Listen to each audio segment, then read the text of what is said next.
Buenos días y bienvenidos a todos a un nuevo capítulo del podcast Voces del Campo en la Tormenta.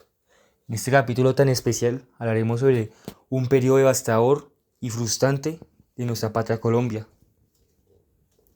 Hablaré sobre qué hecho histórico de nuestra patria desembocó este periodo tan triste y desafortunado, que trajo tanto dolor a nuestros campesinos. Hablaré qué hechos y actos sembraron el pánico, el pavor, el temor en las zonas rurales y en los campesinos de nuestra querida patria.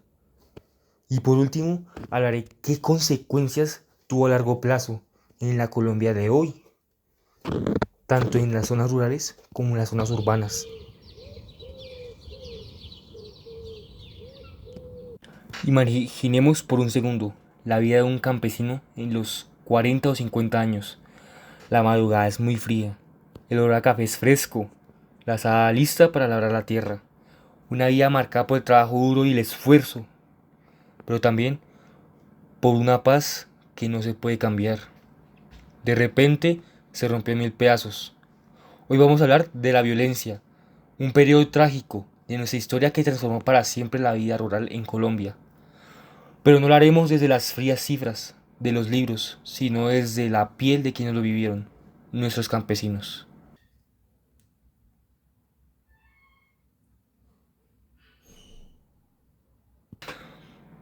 Para comprender cómo el campo se convirtió en un terreno de batalla y guerra, debemos viajar a un momento de quiebre, el 9 de abril de 1948, con el asesinato del líder popular Jorge Eliezer Gaitán.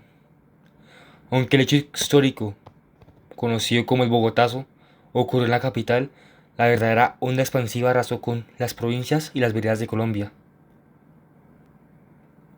La rivalidad entre el Partido Liberal y el Partido Conservador, que ya venía cocinándose desde años atrás, se radicalizó a niveles impensables. ¿Y quiénes fueron los que le hicieron el daño? La población rural. De la noche a la mañana, las veredas se dividieron. Si eras liberal, tu vecino conservador pasaba a ser un enemigo mortal, y en viceversa.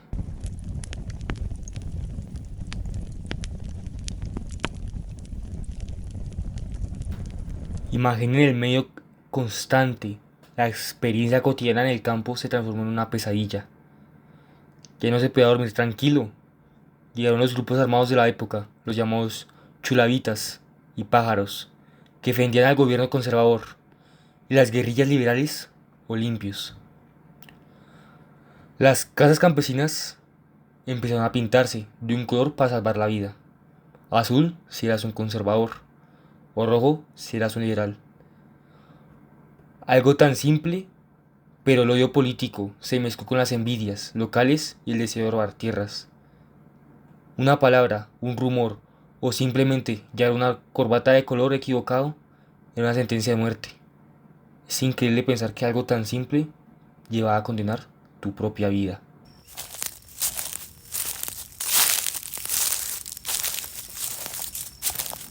¿Cómo era la vida diaria bajo este régimen de terror? Los testimonios de los abuelos que sobrevivieron a esa época nos hablan de los cortes de franela o el corte de corbata, masacres brutales que buscaban sembrar el pánico psicológico en las comunidades. Las familias tenían que esconder a sus hijos varones en el monte para que no lo reclutaran o lo mataran de formas inexplicables. Las mujeres rurales se llevaron una de las peores partes. No solo sufrieron la violencia física y el abuso de los grupos armados, sino que les tocó asumir la jefatura de sus hogares, cuando sus esposos o padres eran asesinados en media vereda. Pero esas consecuencias fueron más profundas aún, y lo que aún nos duele hasta el día de hoy fue el despojo de las tierras. Muchos campesinos fueron obligados a vender sus fincas por unos cuantos pesos bajo la amenaza de o me vende la tierra o le compro a la viuda. Quienes no aceptaban tenían que ir con lo único que llevaban puesto. Así comenzó el drama del desplazamiento forzado masivo en Colombia.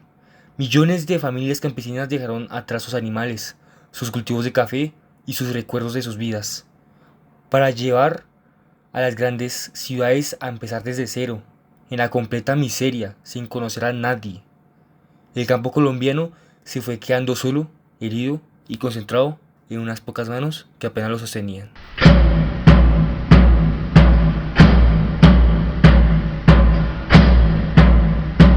Hacia finales de los años 50, los líderes de ambos partidos políticos se dieron cuenta que el monstruo de la violencia que habían alimentado se les estaba saliendo de las manos.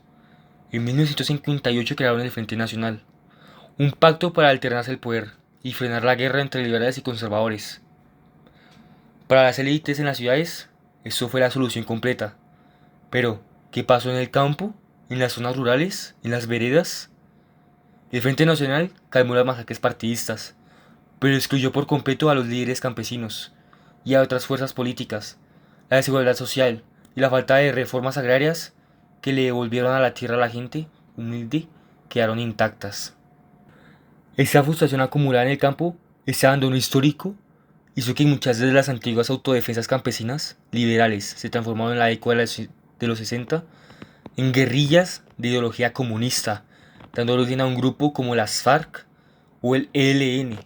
La violencia de mitad de siglo no terminó del todo, simplemente mutó y sembró la semilla de conflicto armado moderno que el país viviría el resto del siglo.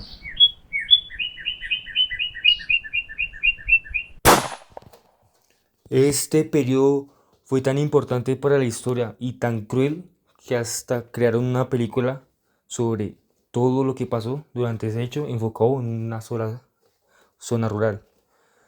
Esta película se llama Cóndores no entierran todos los días, donde se refleja perfectamente el miedo de los campesinos ocasionados por los conservadores de esa época que eran tan, pero tan monstruos que organizaban a masacres de liberales, solo por ser del bando contrario.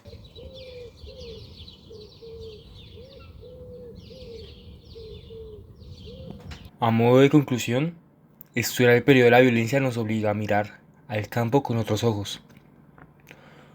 No podemos entender a la Colombia urbana de hoy, con sus barriadas y su crecimiento acelerado, sin entender que millones de esas historias urbanas comenzaron con un campesino huyendo de la violencia en Tolima, Huila, Antioquia o el eje cafetero.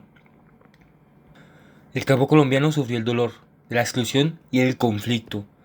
Sin embargo, la historia de nuestros campesinos no es solo una historia de víctimas, es también una historia de dignidad, de resistencia y de un amor profundo por la tierra.